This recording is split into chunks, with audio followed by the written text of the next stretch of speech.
এজন ল'ৰা আৰু এজনী ছোৱালী। এজন ল'ৰা আৰু এজনী ছোৱালী দুয়ো বন্ধু আছিল। ছোৱালীজনীয়ে ল'ৰাজনক নিজৰ ভাল বন্ধু বুলি ভাবিছিলে আৰু ছোৱালীজনীয়ে ল'ৰাজনক সদায়ে মেছেজ দিছিল। কিন্তু ল'ৰাজনে ছোৱালীজনীক অকল বন্ধু বুলি ভাবিছিল। এদিন ৰাতি ল'ৰাজনৰ মোবাইলত মেছেজ আহিল। ল'ৰাজনে ভাবিলে মেছেজটো সেই ছোৱালীজনীৰ হয় চাগে আৰু মেছেজ নোচোৱাকৈ ল'ৰাজনে শুই থাকিলে।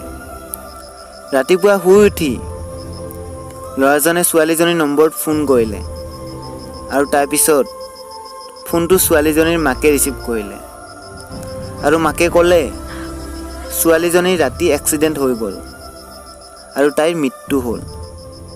তাৰপিছত ল'ৰাজনে লগে লগে ৰাতি অহা মেছেজটো পঢ়িলে, য'ত লিখা আছিল, তোমাৰ ঘৰৰ ওচৰৰ ৰাস্তাত মোৰ এক্সিডেণ্ট হৈছে। প্লিজ তুমি মোক সহায় কৰা, নহ'লে মই মৰি যাম। মোক তোমাৰ সহায় লাগে। মনত ৰাখিবা, কেতিয়াও কোনোবাৰ ফোন বা মেছেজ আহিলে তাক সেইটো সময়তে ৰিচিভ কৰিবা। হ'ব পাৰে আপোনাৰ অকণমান সময়ে কোনোবাৰ জীৱন গঢ়ি তুলিব পাৰে।